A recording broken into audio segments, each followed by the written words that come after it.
전능하사 천지를 만드신 하나님 아버지를 내가 믿사오며 그 외아들 우리 주 예수 그리스도를 믿사오니 이는 성령으로 잉태하사 동정녀 마리아에게 나시고 본디오 빌라도에게 고난을 받으사 십자가에 못 박혀 죽으시고 장사한 지 사흘 만에 죽은 자 가운데서 다시 살아나시며 하늘에 오르사 전능하신 하나님 우편에 앉아 계시다가 저리로서 산 자와 죽은 자를 심판하러 오시리라. 성령을 믿사오며 거룩한 공회와 성도가 서로 교통하는 것과 죄를 사하여 주시는 것과 몸이 다시 사는 것과 영원히 사는 것을 믿사옵나이다. 아멘. 찬송 458장 부르시겠습니다.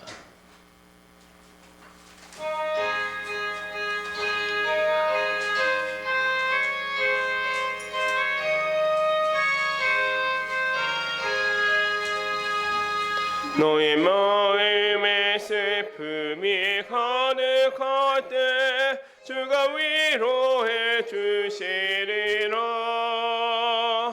아침 해같이 빛나는 마음으로 너 십자가 지고 가라. 참 기쁜 마음으로 십자가 지고 가라. 내가 기쁘게 십자가 지고 가면 슬픈 마음이 위로받네. 때를 따라서 주시는 은혜로서 하란 심령의 힘을 얻고 주가 언약한 말씀을 기억하고 너 십자가 지고 가라. 참 기쁜 마음으로 십자가 지고 가라. 내가 기쁘게 십자가 지고 가면 슬픈 마음이 위로받네. 내가 맡은 일 성실히 행할 때에 주님 앞에서 상 받으리. 주가 베푸시는 은혜를 감사하며 너 십자가 지고 가라. 참 기쁜 마음으로 십자가 지고 가라. 내가 기쁘게 십자가 지고 가면 슬픈 마음이 위로받네. 아멘. 제가 기도하도록 하겠습니다.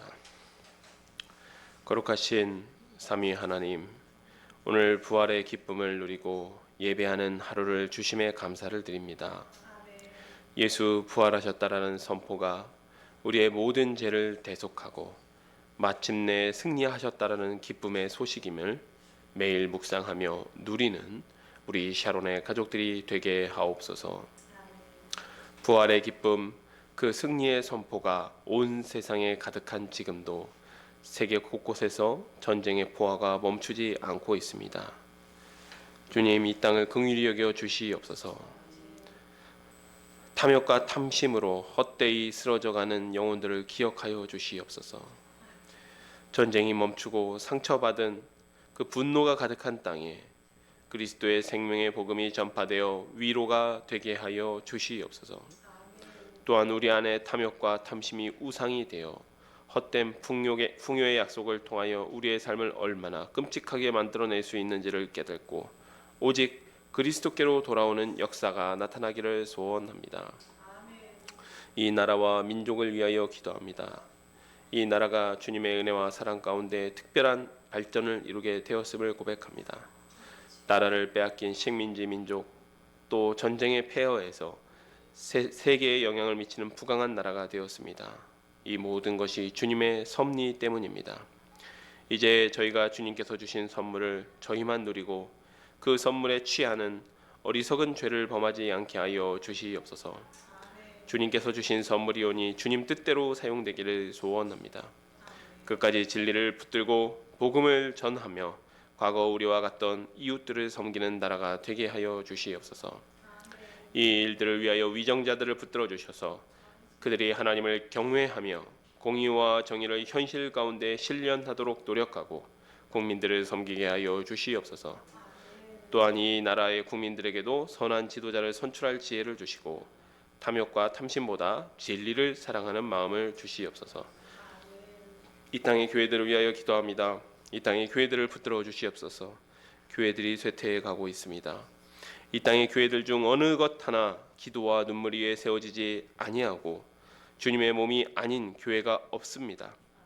주님, 교회가 목회자의 야망의 도구가 되거나 우리들의 세속적 욕망에 변질되어 주님의 몸을 무너뜨리는 죄를 범하지 않게 하여 주시옵소서. 우리가 먼저 돌이키게 하옵소서. 주님의 몸된 교회를 덕으로 세워나가게 하시며 복음을 전하는 사명을 회복하는 교회가 되기를 소망합니다. 우리 샤론 교회를 위하여 기도합니다. 주님께서 말씀을 바로 배우고 전하게 하기 위하여 세우신 교회인 줄로 믿습니다. 연약하고 부족한 저희가 감당하기 어려운 사명이지만 주님께 순종하여 나아가게 하여 주시옵소서. 말씀의 지식을 쌓는 것에 만족하지 않게 하시고 삶 가운데 겸손하게 말씀대로 살아가게 하여 주시옵소서. 저희는 할 수 없지만 이를 명하신 주님의 능력으로 됨을 믿사오니 성령의 능력을 의지하여 나아가게 하여 주시옵소서. 이 시간 말씀을 듣고자 합니다. 시편 말씀을 통하여 우리의 삶과 마음을 돌아보고 우리의 기도와 탄식과 찬양과 감사 가운데 여러 모습으로 응답하시는 하나님을 발견하게 하여 주시옵소서. 그리하여 그들의 찬양과 기도가 우리의 것이 되며 우리의 고백이 되기를 소망합니다. 언제나 우리를 사랑하시며 부활의 기쁨과 약속을 누리게 하신 주님을 찬양하오며 우리 주 예수 그리스도의 이름으로 기도합니다. 아멘.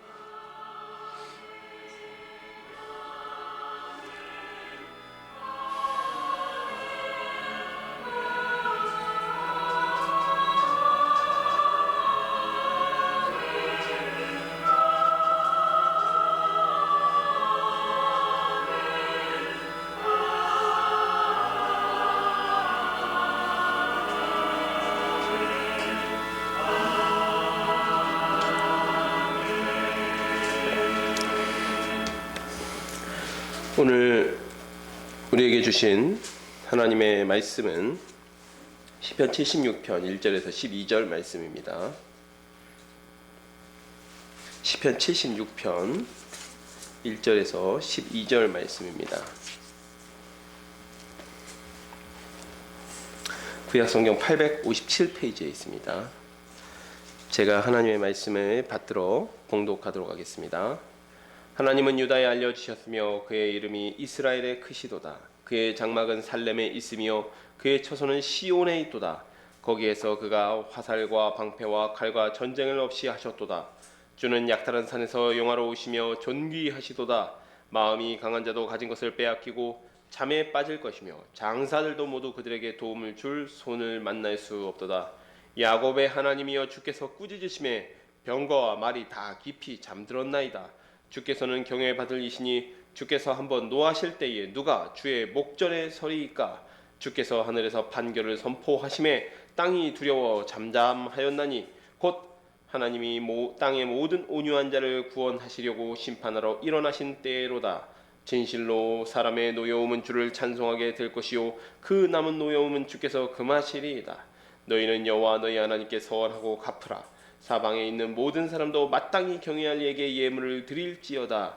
그가 고관들의 길을 꺾으시리니 그가 세상의 왕들에게 두려움이시로다. 아멘. 저희가 지난주에 74편과 또 75편을 살펴보았습니다. 먼저 시편 74편은 이스라엘 민족이 당한 고난과 또 어떤 민족적인 비극을 배경으로 쓰여진 시입니다. 특별히 바벨론이 예루살렘을 함락시키고 또 그 성전을 불태웠을 때 쓰여진 것으로 보입니다.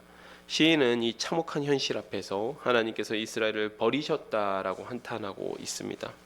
대적들이 도끼로 성소를 성소를 부수고 또 성소에 자기들의 깃발을 세우고 불태웠습니다.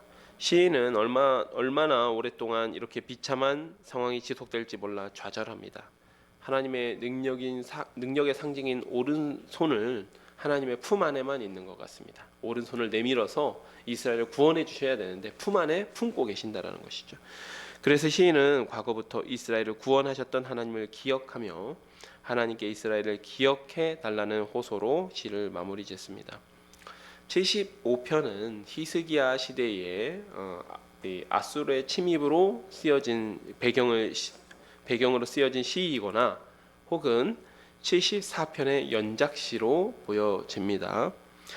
여기서는 어떤 분위기가 상당히 반전됩니다. 하나님께서 절대 이스라엘을 버리지 않으셨으며 그 이름이 가까이 계심을 선포하고 있습니다. 하나님께 버림받은 것 같은 이스라엘이지만 하나님께서 정하신 때가 이르면 그의 공의에 따라서 심판하시겠다라고 약속하십니다. 악인들은 자기들의 뿔을 높이 들며 그 권세를 자랑하며 교만하게 그렇게 행동하지만 결국은 누구를 높이고 누구를 낮추시는지는 오직 하나님의 주권에 달린 일일 뿐이라고 고백합니다.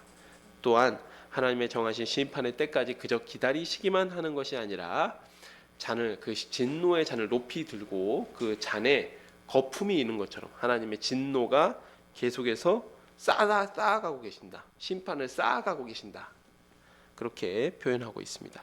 결국 하나님께서 우리를 버리셨다라고 좌절하던 시인의 고백이 하나님께서 이스라엘을 버리지 않으셨으며 그 이름이 이스라엘 가까이 계시며 심판의 때를 준비하고 계시다라는 사실을 깨달은 후 감사와 승리의 찬송을 올려드리는 것으로 마무리가 됩니다. 이 시간도 76편과 77편, 지금 시편의 세 번째 편집본 3권에서부터는 처음부터 끝까지 다 아삽의 시를 살펴보고 있어요. 근데 이 아삽의 시에는 조금 특징이 있는데 다윗의 시가 좀 자기의 개인적인 경험에 근거하여서 그것이 이스라엘 민족 전체에 어떤 애송되던 시와 찬양으로 발전되었다라면 아삽의 시는 그 직분 자체가 성전의 찬양 대장이었던 만큼 어떤 이스라엘 민족 전체를 위한 이스라엘 민족 전체의 경험에 바탕을 둔 그런 시들이 주를 이루고 있다라는 것입니다. 그래서 때로는 이 시가 1인칭, 그러니까 시인이 내가 또는 나는 이렇게 시작되는 그런 1인칭의 시점을 가진 시라고 할지라도 사실상 읽다 보면 그 경험 전체가 사실은 이스라엘 민족의 경험으로부터 이스라엘 전체의 역사로부터 이렇게 바탕을 하고 있다라는 사실이 어떤 특징이라고 볼 수 있습니다.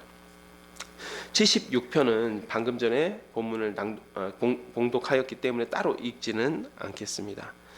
76편 역시 아삽의 시인데 전쟁이라는 배경을 가지고 있습니다. 여기 보면 계속 그 전쟁의 이미지가 많이 보이고 있습니다. 뭐 약탈한산이라든지 아니면 어떤 전차라든지 병거라든지 그 말이라든지 이런 이제 이 전쟁의 이미지들이 많이 있기 때문에 전쟁 배경을 가지고 있는데 70인역, 그러니까 이 구약 성경을 헬라어로 번역한 70인역에서는 이 시의 부제가 지금 우리 시에는 없습니다.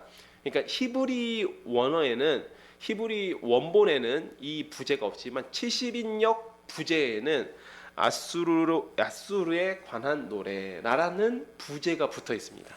그래서 76편은 일반적으로 그래서 우리가 내용적으로도 그렇고 70인역을 통해서 보아도 그렇고 아수르 전쟁, 히스기야 시대의 아수르의 침입과 관련되어 있는 아수르의 침입으로부터 하나님께서 이스라엘 구원해 주신 사실과 관련되어 있는 시로 해석하는 경향이 있습니다.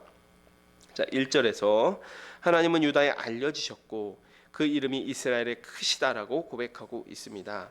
여기서 알려졌다라는 의미는 사실 이 단어가 알다라는 단어가 히브리어로 굉장히 많이 사용되는 단어긴 한데 이 단어는 그냥 머리로만 알고 있는 게 아니라 우리가 경험적으로 아는 것을 의미합니다. 확실하게 체험하고 경험하고 아는 것을 의미해요. 그러니까 여기서는 유다가 하나님을 깊이 또 하나님의 그 능력을 그 구원을 깊이 경험하게 되었다. 그래서 깨닫게 되었다라는 의미입니다. 그리하여서 깨달은 것이 하나님의 이름이 이스라엘 가운데 크시다. 곧 위대하다라는 그 사실을 깨달았습니다. 지난주도 75편의 말씀을 드렸지만 하나님의 이름 그 자체는 하나님의 존재입니다. 하나님의 존재로서 우리에게 알려주신 것이 하나님의 이름이라는 것이죠. 결국 하나님의 이름이 크시다라는 의미는 하나님의 위대하심을 깨닫고 그 이름을 찬양하게 되었다라는 의미와 다르지 않습니다. 2절 하나님의 장막 즉 성전이 예루살렘에 있는데 거기서 전쟁을 끝내셨습니다. 아수르가 예루살렘을 포위하고 심지어 하나님의 이름을 모독하고 그 대왕 아수르 왕의 손에서 그 어느 신이 자기 민족을 구원할 수 있었느냐 하면서 이렇게 하나님을 모독했는데 하루아침에 18만 5천 명이 아수르 군대가 몰살한 사건을 떠올리면 이해가 쉬울 것 같습니다. 하나님께서는 그 성전에서 그 대적들을 모조리 다 심판해 버리시고 그리고 나서 끝내는 평화를 이루신 것이죠. 4절 주는 약탈한 산에서 영화로우시며 이 구절은 두 가지로 좀 번역할 수가 있을 것 같아요. 해석할 수가 있는데 이제 개역 개정의 번역을 취하면요 용사이신 하나님에 대한 찬양을 드리는 구절로 이해할 수 있습니다. 또 다르게 이해할 수도 있는데 약탈한 산보다로 이해할 수도 있어요. 약탈한 산보다. 그럴 경우 이 아수르가 많은 나라들 이미 민족들을 약탈하고 그 부귀 영화 그 강력함을 막 자랑하고 있었기 때문에 그보다도 사실은 하나님께서 더 위대하시고 크신 분이다. 제가 좀 전에 말씀드렸죠. 그 아수르가 하나님을 모독할 때 그 어떤 신이 대왕 아수르 왕의 손에서 자기 민족을 구원할 수 있겠느냐라고 했더니 하나님께서 그 일을 하셨다라는 그런 의미로 해석할 수 있는 것이죠. 그래서 용사이신 하나님 앞에서 마음이 강한 자, 장사들 같던 자, 힘센 자들도 모두 패배하게 됩니다. 6절 하나님께서 하나님의 백성을 공격한 적들을 꾸짖으시자 저들의 강력한 무기인 말과 전차가 모두 잠들어 버립니다. 이렇게 하나님께서 분노하시면 누구도 하나님의 눈앞에 설 수 없고 심판자이신 하나님께서 판결을 선포하시면 땅조차도 두려워하게 됩니다. 그러나 하나님의 심판은 아수르가 주변 나라들을 압제하고 약탈하고 폭력으로 통치하는 것과는 다르게 온유한 자들을 구원하시기 위해서 심판하시는 것이라는 거죠. 세상 왕들과 다른 부분입니다. 10절에서 사람의 노여움은 하나님에 대적하여 이스라엘을 공격했던 자들이 갖고 있던 어떤 분노를 의미합니다. 그 노여움이 하나님의 진노 앞에서 하나님을 향한 찬송으로 바뀌고 남은 노여움은 품지 못하도록 하나님께서 막으신다라는 의미죠. 그래서 하나님께서 세상의 분노와 공격으로부터 백성을 보호하신다라는 의미입니다.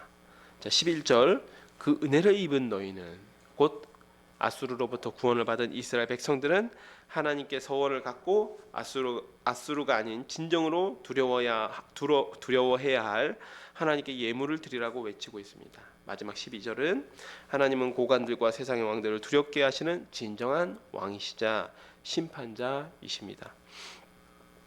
이 시는 이스라엘이 적들의 공격을 당한 배경에서 적들로부터 구원하시고 심판하시는 하나님을 찬양하고 있습니다.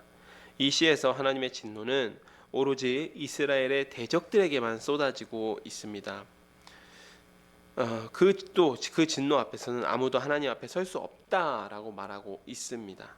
하지만 우리가 분명하게 잊지 말아야 되는 사실은 우리 역시도 하나님의 대적들과 별반 다를 바가 없는 인간들이라는 것이죠. 그 이야기는 우리도 본질상으로는 하나님의 진노를 받아 마땅한 진노의 자녀이었지만 우리가 하나님의 진노를 받지 아니하고 하나님 앞에 설 때에 두려워하지 않는 이유는 하나님의 은혜 때문이라는 것입니다.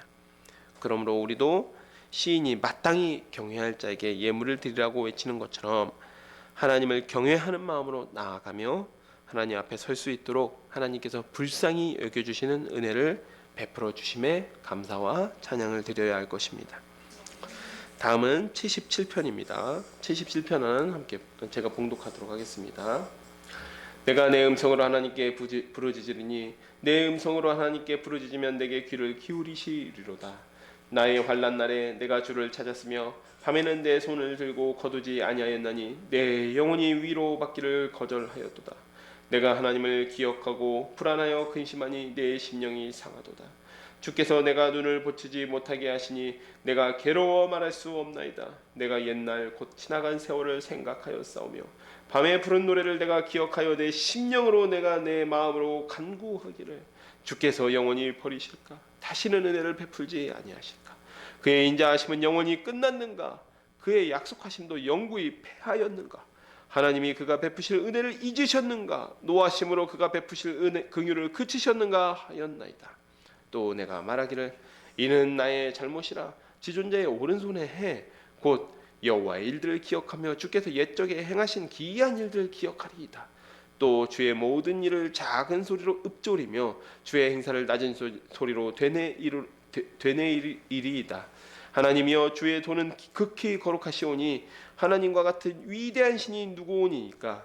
주는 기이한 일을 행하신 하나님이시라. 민족들 중에 주의 능력을 알리시고 주의 팔로 주의 백성 곧 야곱과 요셉의 자손을 속량하셨나이다. 하나님이여 물들이 주를 보았나이다. 물들이 주를 보고 두려워하여 깊음도 진동하였고 구름이 물을 쏟고 궁창이 소리를 내며 주의 화살도 날아갔나이다. 회오리 바람 중에 주의 우레소리가 있으며 번개가 세계를 비추며 땅을 흔들리고 움직였나이다. 주의 길이 바다에 있었고 주의 고든 길이 큰 물에 있었으나 주의 발자취를 알 수 없었나이다.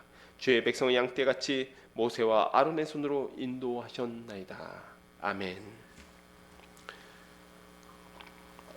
이 77편도 아삽의 시인데요. 정확하게 어떤 배경에서 쓰여진 시인지 알 수 없습니다. 이 시는 탄식시의 형식을 갖추고 있고요. 이스라엘 민족 전체의 어떤 역사와 관련되어 있는 시들이 많다라고 하였습니다. 1절에서도 보면 이게 시인이 자기 개인적으로 뭔가 하나님께 탄원하고 탄식하는 것 같거든요. 그런데 이게 왜 민족 전체의 경험과 관련되어 있냐면 이제 하반절로 넘어가면 10절 이하의 후반부에서 이 시의 분위기가 완전히 뒤바뀌는데 여기서 결정적인 역할을 하는 것이 이스라엘의 구원 사건입니다. 홍해의 구원 사건, 출애굽 사건의 그 구원 사건을 기억하면서 시인의 태도가 10절을 기점으로 해서 완전하게 바뀌게 되거든요. 그래서 이것이 비록 개인적인 탄식의 시로 보이지만 결국에는 이스라엘 전체의 경험과 관련되어 있는 시다라고 말씀드릴 수 있습니다. 1절에 지금 시인은 하나님께 부르짖고 있는 것이죠. 여기서 부르짖다라는 의미도 단순하게 누군가의 이름을 부르는 것이 아닙니다. 아까 부활 이제 아버지의 이름을 부르짖느니라라고 했듯이 여기서도 이제 같은 단어가 사용되는데 소리 높여서 외치는 것을 의미해요. 여기서 부르짖다라는 하나님의 이름을 불렀다라는 것은 부르짖었다라는 것은 소리 높여서 외치는 것을 의미합니다. 지금 환난을 당해서 다급하게 하나님께서 구원해달라고 하나님께 구원해달라고 또 제발 좀 살려달라고 지금 이렇게 소리를 소리치고 있는 상황인 것이죠. 2절에 밤에 손을 들고 거두지 않았다라는 부분은 기도를 의미합니다. 밤새 기도했다는 의미예요. 보통 히브리인들의 기도하는 자세가 손을 들고 이렇게 기도하는 거였기 때문에 밤새 손을 들고 내리지 않았다는 것은 그 근심으로 인해서 그 걱정으로 인해서 밤에 잠이 오지 않으니까 밤을 새도록 하나님께 기도하면서 밤을 새웠다라는 의미라고 할 수 있는 것이죠.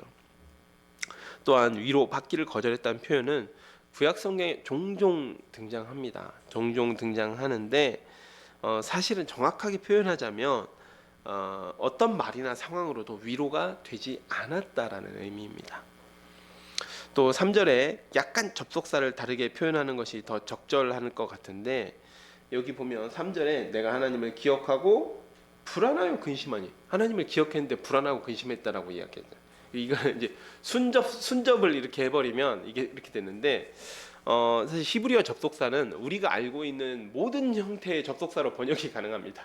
그러니까 그리고도 되고 그러나도 되고 하지만도 되고 뭐 한편도 되고 이렇게 모든 접속사로 번역이 가능한데 이게 순접을 하면 조금 이 내용이 조금 이상해지는 것 같고요. 역접을 해서 내가 하나님을 기억하며 간절하게 간구했지만 여전히 불안과 근심으로 나의 심령이 상했다라고 이해하는 것이 더 적절할 것 같습니다. 4절, 우리도 공감하는 바이지만 너무 깊은 근심이 쌓이고 도저히 풀릴 것 같지 않은 문제 앞에서 여기 이 시인도 잠을 이루지 못하고 있습니다. 이것은 2절과도 연결되는데 밤에 잠을 이루지 못하니 손을 들고 밤새 기도했던 것이죠. 자, 5절, 시인이 과거를 생각합니다. 아마 이때 생각한 과거는 하나님께 복을 받았던 기억, 또 형통했던 기억, 근심 걱정 없이 형통하게 살았던 기억이었던 것 같아요. 예를 들어서 우리 청년들 같은 경우 진로에 대한 고민을 많이 할 때입니다. 그런데 그때 과거에는 내가 이렇게까지 고민하면서 이렇게 진로를 준비하지 않았던 것 같은데, 그냥 과거에는 부모님 품에서 정말 행복하게 살았는데, 아니면 과거에는 그냥 행복하게 학교를 다녔었는데라고 하든지, 아니면 아파서 병상에 누워 있을 때 좀 이런 생각 많이 들죠. 내가 아파 보니까 이전에 아프지 않고 건강하게 살 때가 얼마나 귀한 축복이었는지 모르겠다. 아이고, 내가 이렇게 몸이 아프니까 세상 모든 것이 다 귀찮고 힘들구나. 이렇게 과거를 생각하면서 지금 현재의 상황을 되돌아보는 것이죠. 그런데 그렇게 하다 보니까 이게 지금 현재 위로가 되는 것이 아니라 오히려 현재의 상황이 더 비참하게 다가오는 겁니다.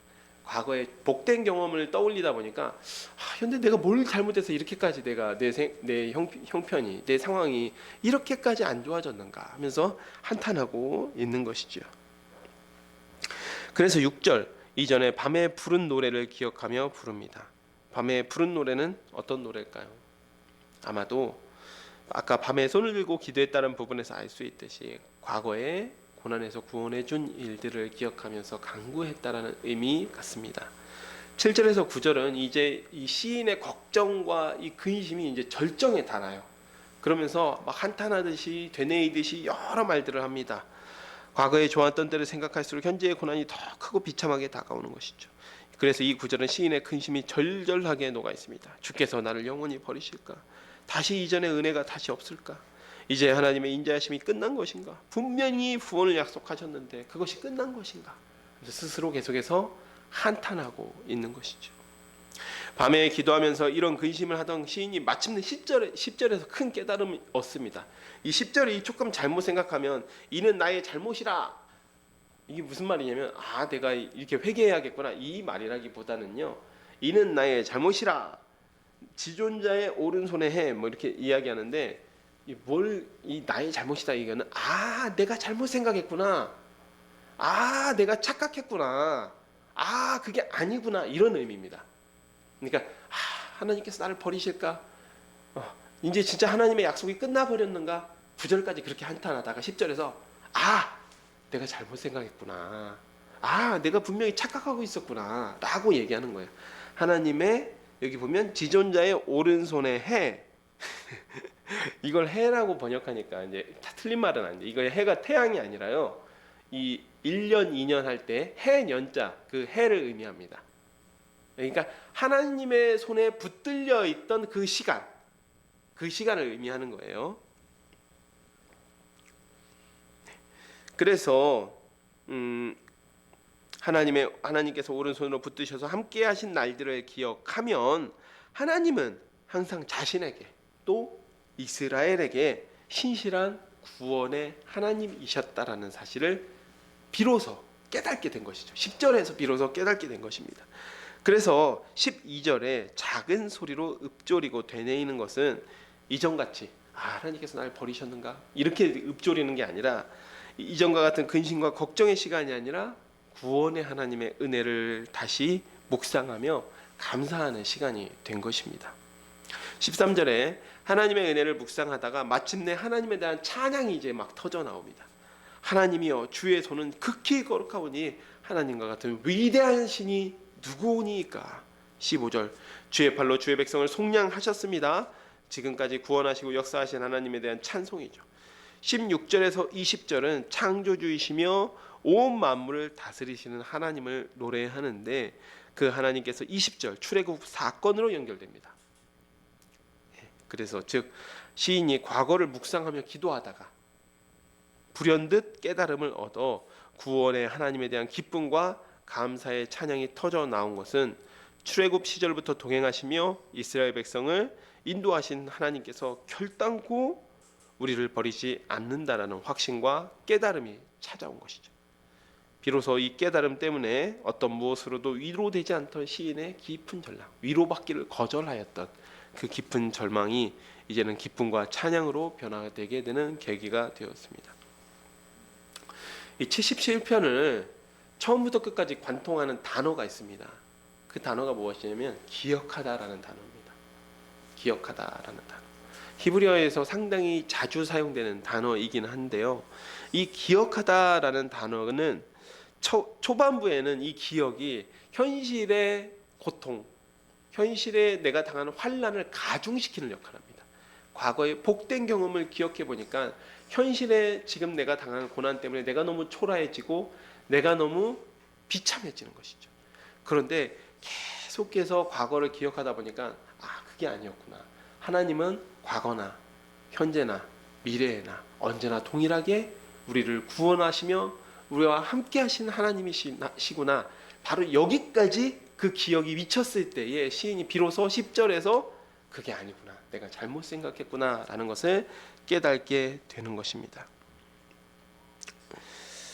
사랑하는 여러분, 이 시간 여기까지 살펴보도록 하겠습니다. 76편에서 시인은 시온에 거하시며 이스라엘의 대적을 물리치시고 심판하시는 하나님을 노래했습니다.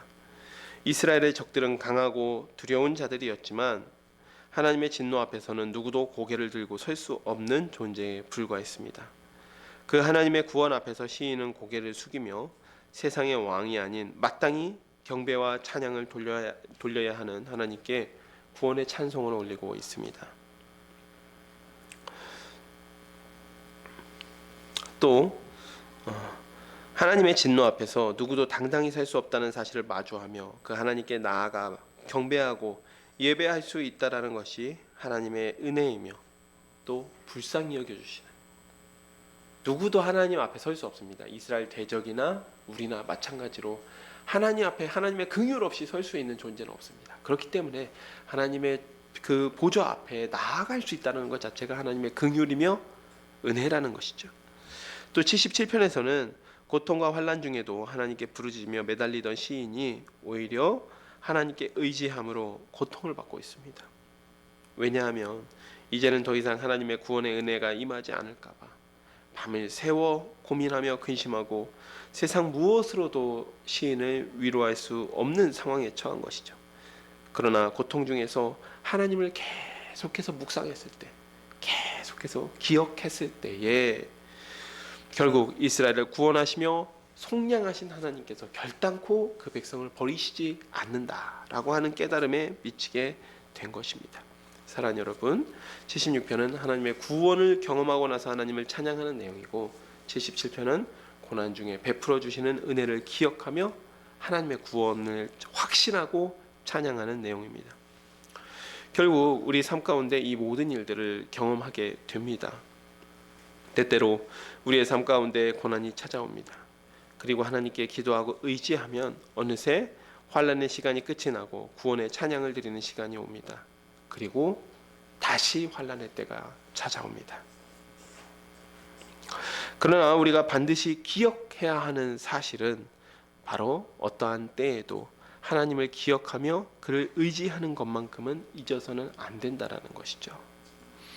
또한 하나님께서 그의 진노를 쏟지 않으시고 우리가 이미 그 앞에 하나님의 보좌 앞에 서 있을 수 있는 것 자체가 하나님께서 우리를 버리시지 않았고 우리에게 여전히 불쌍히 여겨주시는 은혜, 하나님의 자녀를 삼아주신 은혜를 베풀어 주시고 있다는 사실입니다. 이것이 바로 하나님의 긍휼입니다.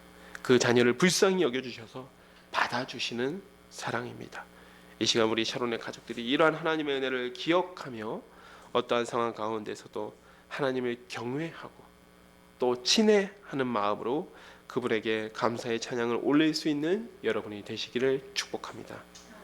제가 기도하고 말씀 맺도록 하겠습니다. 하나님 아버지, 참으로 감사드립니다. 오늘 시편 76편과 77편을 살펴보았습니다. 76편은 승리의 하나님에 대한, 승리하게 하신 하나님에 대한 찬양, 77편은 깊은 절망 가운데서도 끝까지 하나님을 묵상하며 기억했을 때 하나님께서 그 백성을 절단코 버리시지 않으시는, 반드시 속량하여 구원해 내시는 하나님을 경험하였을 때, 기억하였을 때 구원의 확신을 찬양하고 구원의 확신으로 인하여 찬양하는 그러한 시였습니다. 주님, 우리에게는 이와 같이 평안의 때와 환난의 때, 또 기쁨의 때와 깊은 좌절의 때가 교차하는 삶을 살게 됩니다. 그러나 어떠한 때에도 우리가 하나님의 보좌 앞에 나아갈 수 있는 것 자체가 하나님께서 우리의 구원의 하나님이시며 우리를 결단코 버리시지 않으시는, 속량하시는, 또 우리를 긍휼히 여겨주시는 아버지의 사랑을 베풀어 주심을 우리가 기억하며 하나님의 보좌 앞에 나아가는 우리 샤론의 가족들이 되게 하여 주시옵소서. 감사하며 예수님의 이름으로 기도합니다. 아멘. 이 시간 54장 부르신 후에 주기도문으로 예배 마치도록 하겠습니다.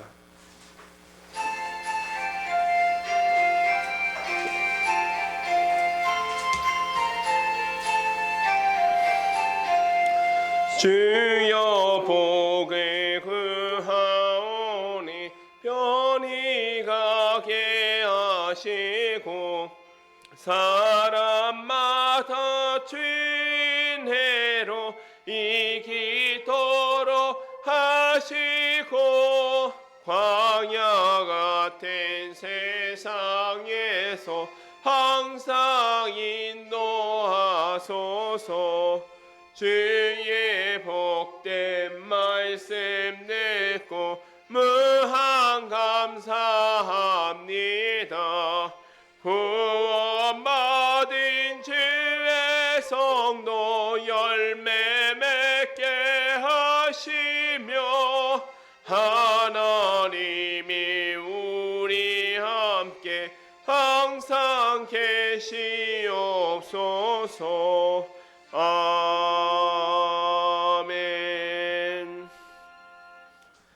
하늘에 계신 우리 아버지여, 이름이 거룩히 여김을 받으시오며 나라가 임하시오며 뜻이 하늘에서 이루어진 것 같이 땅에서도 이루어지이다.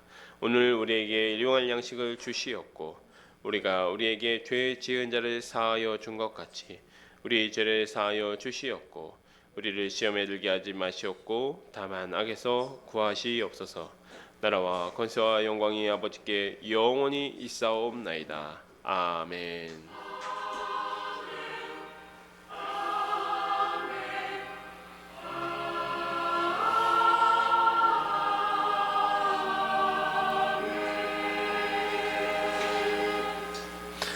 네, 예배 마쳤습니다. 하나님께 감사와 영광의 박수 올려드리겠습니다.